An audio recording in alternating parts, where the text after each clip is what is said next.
Hai, jumpa lagi dengan Maya Alif.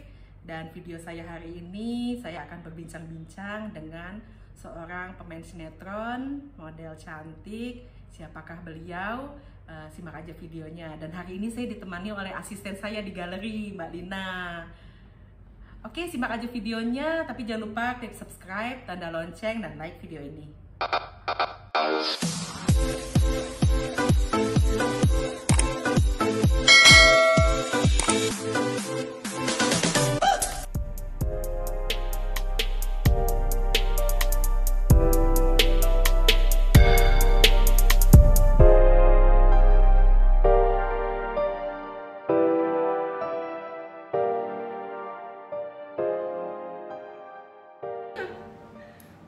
Oke Mams, model cantiknya sudah di sebelah saya.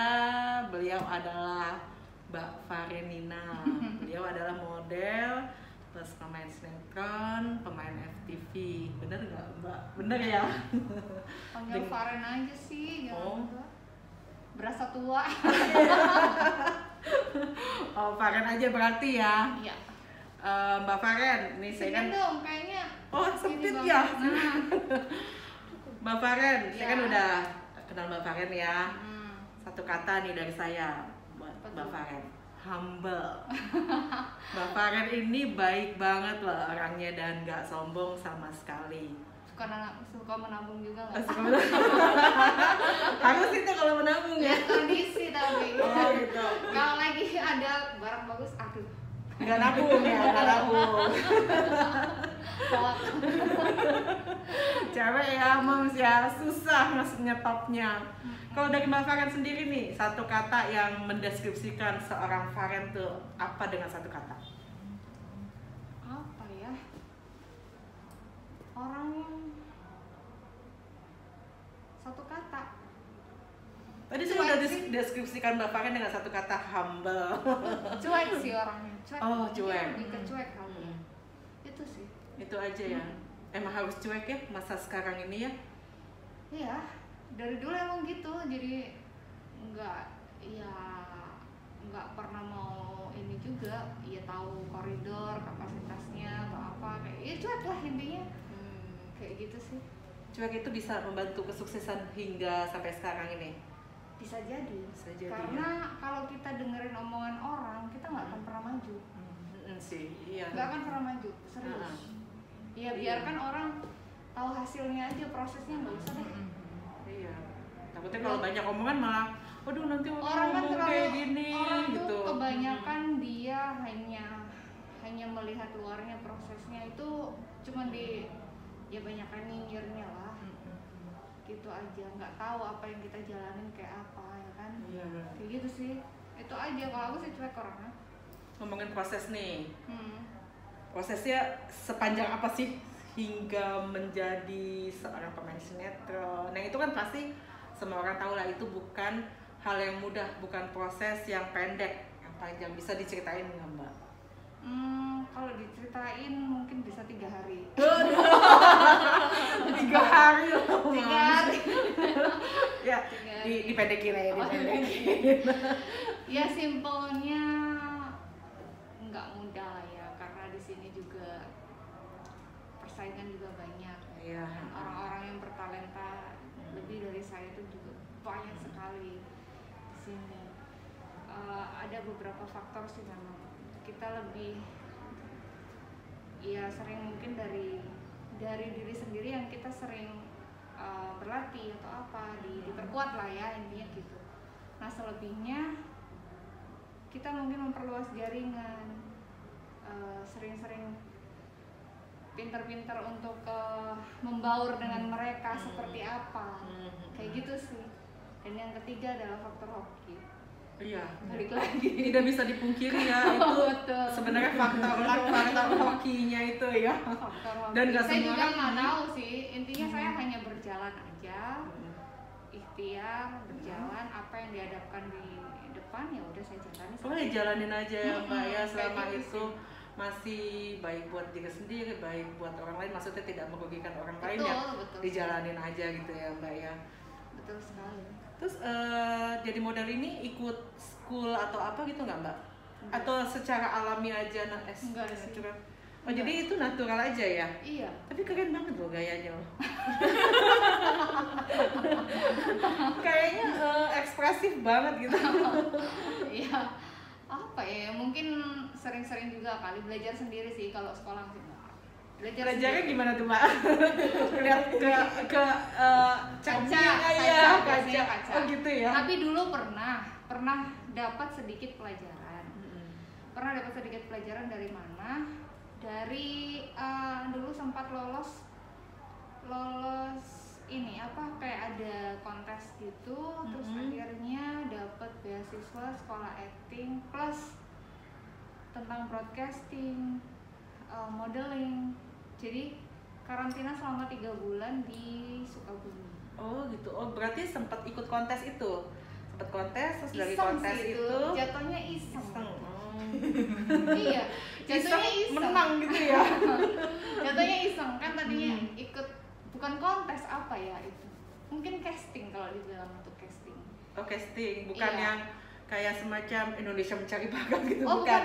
Jadi lebih ke itu cast. kayak semacam gini. Itu kayak semacam ada PH, PH yang dia nyari talent gitu kan, nyari talent di Surabaya waktu itu ya. Terus ya udah, nggak tahu nih teman saya yang ngajak saya, dan akhirnya saya dijerumuskan di situ. Dijerumuskan ya. Oh, terus akhirnya di karantina tuh 3 bulan. Dan dari situ Iya, belajar masuk, tuh ya. Begitu itu masuk, ternyata saya lolos, saya dapat surat itu untuk bisa mengikuti karantina di Sukabumi dengan gurunya waktu itu adalah Pak Aldisar Syafar. Pak Aldisar Syafar itu ya beliau sutradara senior juga, terus sutradaranya Lorong Waktu kalau nggak salah. Terus gurunya Deddy Miswar.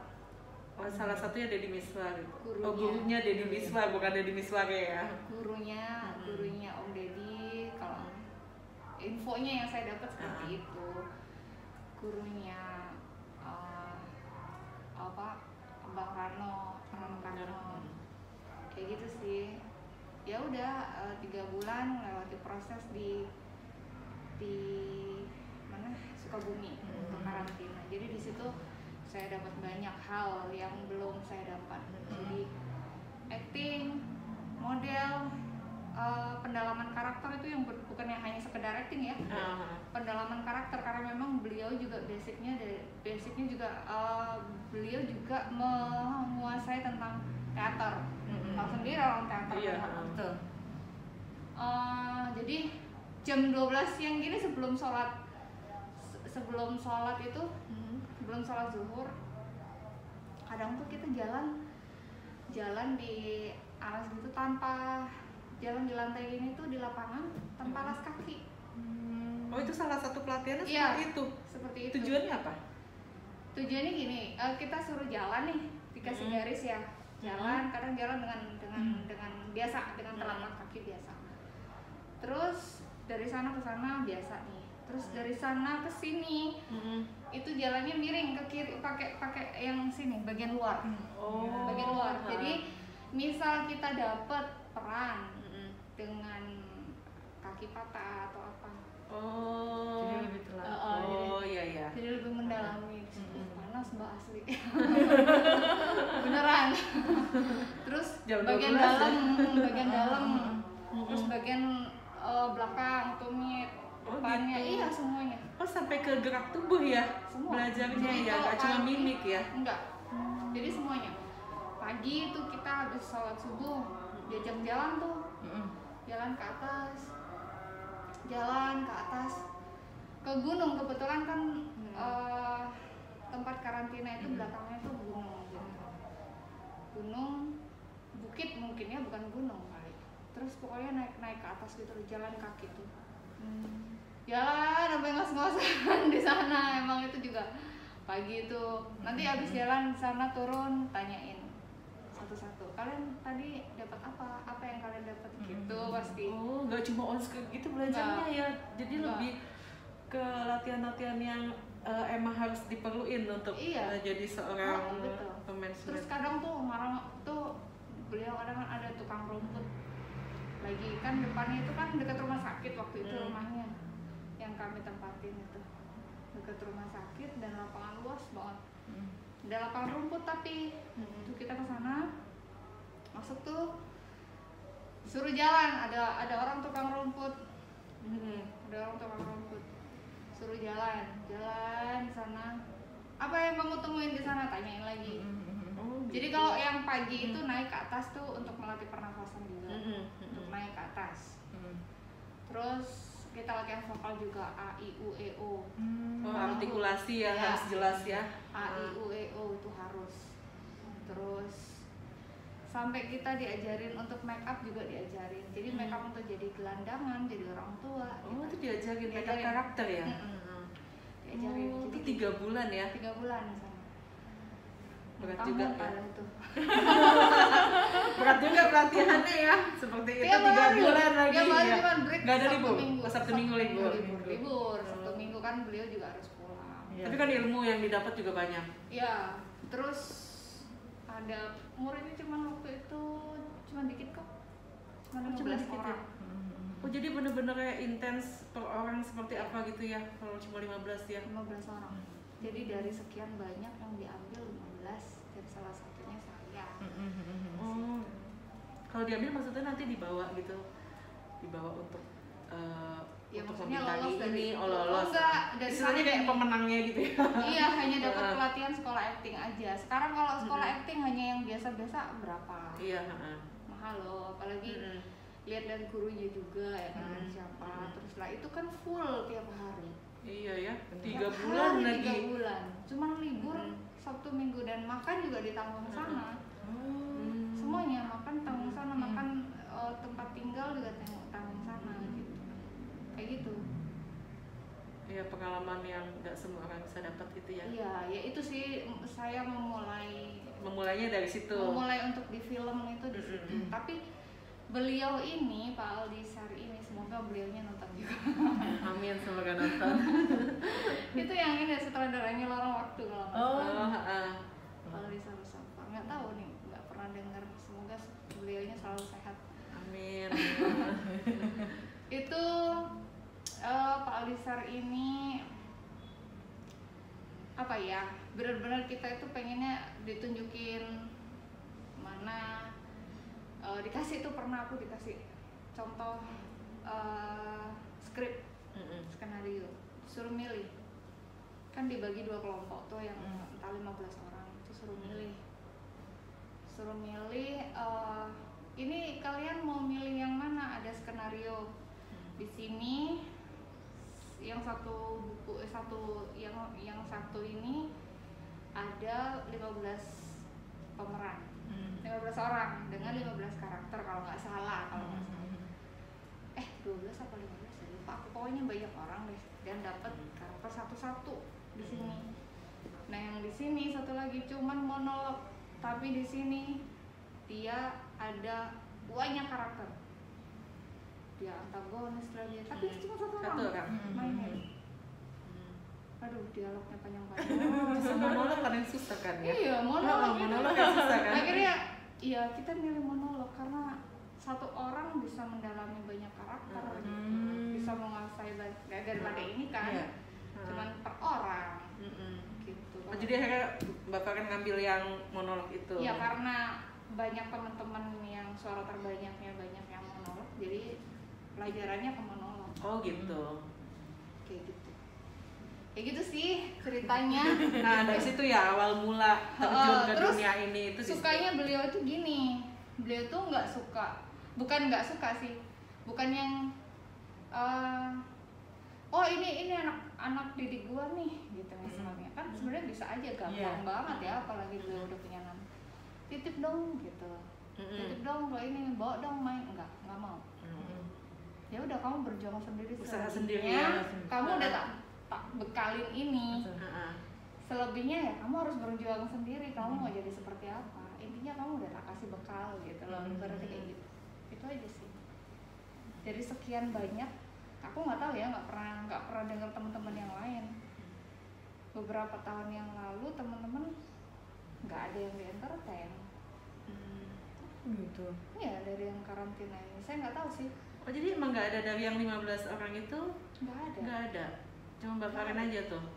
Iya mungkin nggak tahu ya. Cuman kalau di dunia film kan orangnya itu aja. Jadi selama ini saya nggak pernah ketemu sama mereka gitu loh. Ibaratnya gitu. Ya kayak di dunia make up atau apa kan orangnya ya, oh perias ini di sini, masih dengar dong ya. Kalau ini nggak pernah. Jadi selama sekian tahun setelah dari situ nggak pernah dengar mereka. Gitu. Hambatannya banyak nggak tuh Mbak? Oh, banyak banget. Menjalani sampai dari pelatihan sampai membintangi sinetron. Banyak banget. Yang film pertama kali itu sama Vino. Oh, itu film ya, bukan sinetron ya? Bukan film. Oh, ternyata bintang film juga. Kurang saya menjelaskannya. Film sama Vino G. Bastian. Dari 300 orang di casting, yang kepilih cuma 2. Padahal itu perannya cuma peran figuran dan munculnya cuma sekedar lewat. ya tahu lah pasti kan filternya kayak apa. Oke, kita break dulu. Saya akan balik lagi nanti setelah yang satu ini. Udah kayak ada iklan ya. Oke, lanjut lagi bincang-bincangnya. Tadi sampai mana ya Mbak ya? Lupa. Hambatan menuju seorang bintang film. Tadi yang sama itu ya, Vino. Iya. Masih ingat judul filmnya? Yang sama Vino itu 1 jam saja. 1 jam saja. 1 jam saja layar lebar. Sama Revalina Estema. Cuman ya peran sekedar numpang lewat doang. Itu aja. Tapi itu mengalahkan 300 orang ya. 300 orang yang diambil cuma 2 orang. Ya itu doang sih. Awal mulanya di situ, tapi seru. Terus ikut komika Aku Buku. Itu juga filmnya Pak Aldisar sendiri.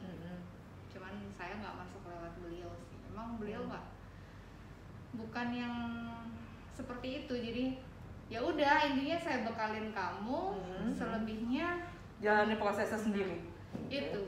Jadi nggak mau yang ini saya bawa, ini titip dong, ini enggak. Sebenarnya ya sangat bisa kalau memang beliau, cuma nggak mau. Biarkan berproses dengan sendirinya gitu sih. Kayak gitu sih Kak. Itu kan ke film ya. Terus pindah tuh ke sinetron tuh. Ya mengalir aja gitu. Tiba-tiba ada tawaran ini iklan tuh ya. Iklan aku tuh kalau casting iklan pernah beberapa kali, awal-awalnya tuh aduh, saya ditolak mentah-mentah. nggak masuk aja karakter. Mungkin kalau iklan kan pasti ada dua keputusan antara dari PH sama klien yang punya produk. Pasti nanti di mana klien oke, dari PH nggak setuju. Ada yang dari PH oke, klien kurang setuju. Ya macam-macam. Jadi ya mungkin belum rezeki juga di situ, tapi akhirnya makin kesini mungkin ya baru ketemu rezekinya, bisa banyak endorse yang masuk kayak gitu sih. Terutama lagi kayak gini ya, pandemi. Ya kegiatan selama pandemi apa nih Mbak? Nyambung aja ya. Kegiatan selama pandemi ya kita paling untuk di entertain itu banyak teman-teman yang belum bisa jalan, misal event-event kayak MC apa kan belum bisa ya kan, pasti kan belum boleh, kerumunan masih banyak yang dibatasi. Syuting pun juga iya bisa dibilang nggak ada ya? Ada. Masih ada ya? Ada. Oh cuman ya, yang streaming masih ya jalannya.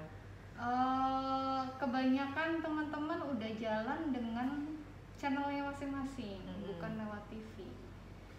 Mungkin kalau udah lagi rame nih di channelnya baru masuk ke TV sekarang. TV pun juga bukan yang film-film apa sih.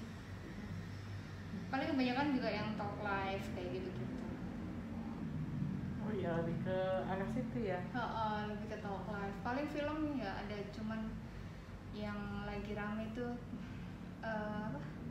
Kisah Cireng. Yang Andin. Kisah apa yang ya itulah sama yang yang ku menangis itu. Oh iya. Itu kan ada sama Andin. Yang, Andin itu Apa cinta ya? Cinta Cireng. Apa sih? Kisah Cireng. Kisah cinta. Enggak tahu dah. Itu Kisah cinta Andin ya. Enggak tahu deh. Ya. Jangan nonton. Nggak pernah nonton sinetron. Sama. Pembintangnya sinetron tapi nggak nonton Nggak sinetron. pernah nonton sinetron. Terus sama itu sih mungkin yang teman-teman itu yang bopak itu kan masih main. Oh iya ya. Cuman itu aja sih. Tapi kalau Mbak Farhan sendiri kegiatannya selama pandemi ini? Selama pandemi ya kita harus berusaha survive apapun. Harus berusaha surrender, Tetap bertahan. surrender dan survive. Jadi Yang bisa dikerjain dan dikerjain. apapun deh harus dikerjakan yang intinya bisa membuat kita bertahan lah dalam kondisi apapun. Ya paling yang jalan cuman endorse Endorse aja ya. Karena MC kan bisa juga enggak ya? MC udah enggak juga ya? nggak bisa dong. Nah, enggak, acaranya enggak ada ya. Acaranya nggak ada, gitu. Paling juga itu yang bisa dijalankan lewat online adalah ya endorse ya. endorse mungkin dikirim barang, kita bisa promotion lewat aplikasi-aplikasi gitu. Sama ya macam-macam banyak Pokoknya apa aja. apa aja yang lewat aja. kita harus kreatif tuh cari-cari dari aplikasi apa yang Iya, bisa harus kreatif menghasilkan ya. gitu. Nah, pokoknya harus kreatif. Ya, Cari celah apa aja yang bisa menghasilkan. kayak gitu. Intinya harus kreatif deh. Dalam hidup nih Mbak Farhan, Ya, apa yang belum tercapai? dalam hidup yang belum tercapai Atau udah ya udah segini aja nggak apa-apa deh, atau masih ada goal lain pengen banget ini gitu? aku sih pengen bisa berbuat banyak sih, tapi dalam hal kayak gini masih banyak yang apalagi kayak gini ya sikonnya. Iya. Jadi ya paling berusaha semampu kita aja untuk berbuat, nggak pengen yang muluk-muluk sih Kak kalau aku. Maksudnya impian gitu, impian Mbak Farhan yang belum tercapai, pengen apa gitu tapi belum tercapai. Oh emang nggak muluk-muluk ya, jadi ya jalanin hidup aja gitu ya. Aku tuh nggak pernah gitu, misalnya di entertain atau apa project ya intinya Bismillah saya jalan ikhtiar gitu. Nggak mau yang saya harus jadi ini, enggak. Oh enggak. Tapi sebenarnya Mbak emang dalam hidup kan kita perlu goal ya. Jadi kita bisa fokus sama tujuan kita. Misalkan saya resign, goal saya adalah punya sanggar wedding yang besar, itu goal saya. Tapi kan emang masa pandemi ini emang susah ya. Ya mungkin nggak di cancel, depending iya. Tapi nanti someday setelah pandemi selesai, saya masih harus ngejar mimpi saya ini, gitu loh Mbak, maksudnya gitu. Oh iya, saya ada kalau itu. Ada sih, pengennya punya usaha gitu, dan usahanya itu di situ di bidang apa gitu Mbak? Belum ada gambaran juga. Pokoknya yang penting punya bisnis sendiri gitu ya. Pengen punya usaha. Nanti kalau saya omongin sini dicontoh lagi. Dicontoh. Biasanya kan. Nggak apa-apa Mbak, kan Mbak Mams nih. Ya intinya pengen punya usaha di mana saya pengen bantu membuka lapangan pekerjaan buat teman-teman, buat adik-adik yang ada di sekitar, terutama adik-adik mungkin dari yayasan atau anak-anak jalanan yang memang dia pengen kayak gitu sih. Iya. Kayak gitu aja. Tapi emang masa pandemi ini masih susah Iya, semoga sih, semoga aja cepat nanti. berakhir pandeminya, Iya. jadi masih bisa mulai gerak ya. Kayak saya juga susah banget Mbak, jadi setelah resign terus tiba-tiba pandemi, aduh. Jadi Betul. rasanya kejeblok, tapi ya ini emang tetap harus dijalani. Harus gitu. dihadapi, nggak Tetap bisa. harus semangat, pokoknya Betul. yang penting usaha, walaupun sekarang apa aja yang dilakuin, yang penting itu baik buat diri sendiri. Betul sekali. Iya, sangat betul kayak gitu. Mbak Lina, mungkin ada pertanyaan buat Mbak Faren? Dilanjut aja gitu. Dilanjut Mbak Linanya apa malu loh? Malu ya. Mbak Faren ada nggak yang pengen disampaikan untuk para moms gitu?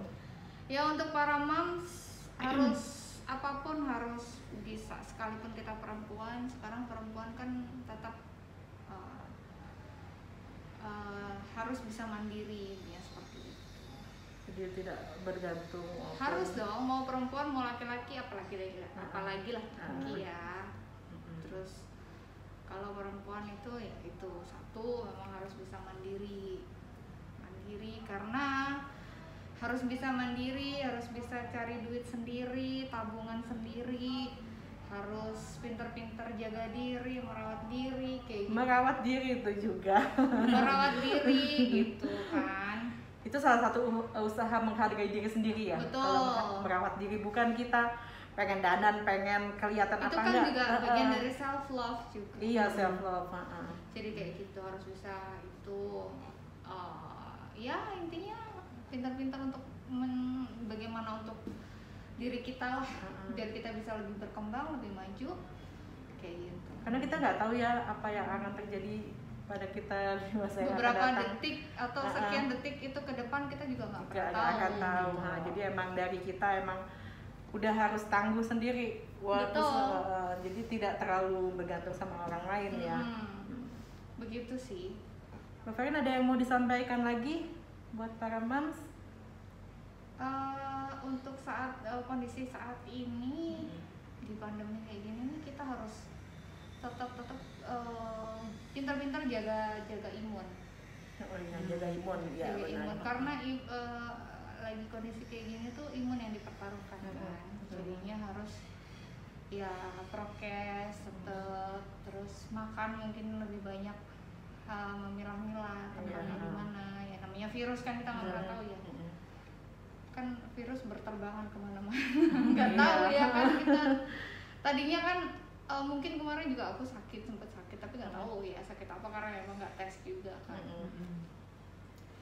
Ya ciri-cirinya sih mendekati itu, cuman kan aku mikirnya ketemu sama siapa ya, nggak banyak orang juga, tapi yang namanya virus ya kan kita nggak pernah tahu. Iya, memang seperti itu. Gitu. Saya juga kan kalau dibilang nggak pernah keluar rumah ya, waktu yang kemarin itu di rumah, tapi tetap aja kena. Iya, Jadi namanya virus siapapun kita nggak bisa kena. Iya. Walaupun dia mau di rumah terus atau mau bener. keluar, itu benar-benar udah kayak kocokan arisan ya. Siapa yang plung namanya kena, ya udah kena gitu. Iya. Jadi nggak ngelihat apa dia sering di rumah atau bepergian, kena. Yang kena penting aja. sekarang harus standby untuk vitamin, Vitamin ya. antibiotik, antivirus, gitu. Udah. Yang penting naikin imun aja dan untuk naik. keep happy. Oh iya, itu Harus kunci utama itu harus happy. Walaupun rasanya Sudah dropanya menjerit ya kan, udah meronta-ronta. iya, aduh, kapan kelarnya gitu kan ya, aduh, kadang rasanya aduh nih kapan kelarnya, Udah rasanya meronta-ronta rasanya. iya, rasanya udah nggak kuat gitu, tapi ya tetap aja harus tetap happy, harus tetap ketawa-ketawa ya. Itu harus. Iya kan, meskipun dompet menangis. Iya. Hati menjerit, dompet menangis, tetap harus happy. Benar. Kayak gitu sih. Ya semoga ini segera berakhir untuk ini kayaknya PPKM udah turun ke level 3. Level 3. Ya, semoga aja. Iya, udah banyak yang hijau ya. Jadi tinggal beberapa daerah lagi yang masih kuning, tapi kebanyakan udah hijau. Ya, semoga aja pandemi cepat berakhir. Amin. Semoga keadaan jadi normal lagi, bisnis jadi normal lagi, kita semua bisa berkegiatan, bisa cari cuan. Oke, Mbak Lina. Sebenarnya banyak kok. Kita bisa cari. Sebenarnya ada peluang ya, peluang-peluang yang banyak peluang tadinya yang tidak terpikir ya sama kita ya. peluang-peluang yang bisa dijalankan dari rumah. Cuan itu kan, apalagi teknologi sekarang udah makin canggih. Jadinya yang penting ada wifi, itu aja, ada internet ya kan, internet, gadget, kopi. Tapi mungkin tidak kopi. Kopi ya. Tapi mungkin nggak semua orang familiar ya dengan apa yang bisa kita lakuin dengan gadget ini. Nggak cuma nonton drakor sih sebenarnya, kita banyak sebenarnya peluang, cuma mungkin banyak dari kita termasuk saya nggak tahu peluang-peluang itu apa aja. Gini kan contohnya mungkin gini, misal ada all shop, sekarang mall-mall kan banyak yang tutup tuh, mungkin bisa dialihkan di rumah dengan live. Oh, pakai live ya. Jualan live, entah itu dari Instagram atau dari Facebook, kan banyak yang sekarang udah bisa live dari rumah, bisa ngejagain anak juga kayak gitu.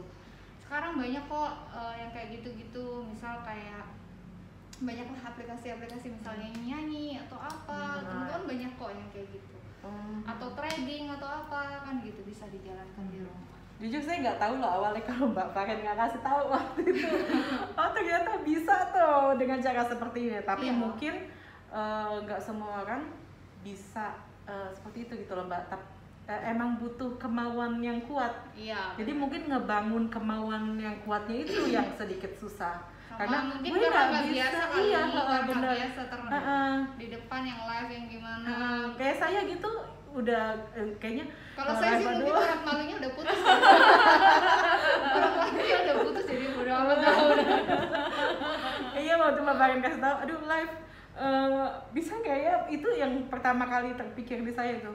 Bisa nggak ya gitu, karena emang selama ini kan saya orang yang bekerja di belakang meja ya, untuk tampil itu bener-bener yang aduh rasanya kayak udah apa sih, udah tense duluan gitu loh, jadi kayaknya nggak bisa nih gitu. Ya, jadi apa-apa sih. jadi mungkin emang pengenalan tuh perlu ya awalnya, jadi perlu belajar dulu seperti apa gitu. Sebenarnya banyak ya peluang-peluang, tapi emang harus ini ya, emang kitanya harus benar-benar kemauan kuat ya. Tuh. Aku aja masih sering malas kok. Masih sering malas. Jadi kaum rebahan. Kayak saya jadi kaum rebahan. Jadi room tour rutenya kasur itu. Pak Randi. Mungkin dari Mbak Lina ada ini yang mau disampaikan, boleh buat para moms? Nggak ada Mbak Maya. Oh, nggak ada. Bapak kan mungkin ada lagi? Oh, sudah. Oke, kalau sudah, stay safe aja semuanya. Semoga kita semua selalu sehat ya. Amin. Sampai segini dulu bincang-bincangnya. Terima kasih buat Mbak Faren, terima kasih banyak loh udah mau berbincang-bincang dengan saya. Mbak Faren ini cantik dan baik. Hidung saya push up. Oke, saya sudahi sampai sini dulu. Terima kasih banyak. Jangan lupa klik subscribe, klik tanda lonceng, dan like video ini. Sampai jumpa di video selanjutnya. Wassalamualaikum. Oke, sampai sini dulu video kami. Semoga bermanfaat, semoga bisa menjadi motivasi, inspirasi bagi semua mom yang nonton ya. Sampai jumpa di video saya selanjutnya. Jangan lupa klik subscribe, tanda lonceng, dan like video ini. Sampai jumpa lagi. Wassalamualaikum.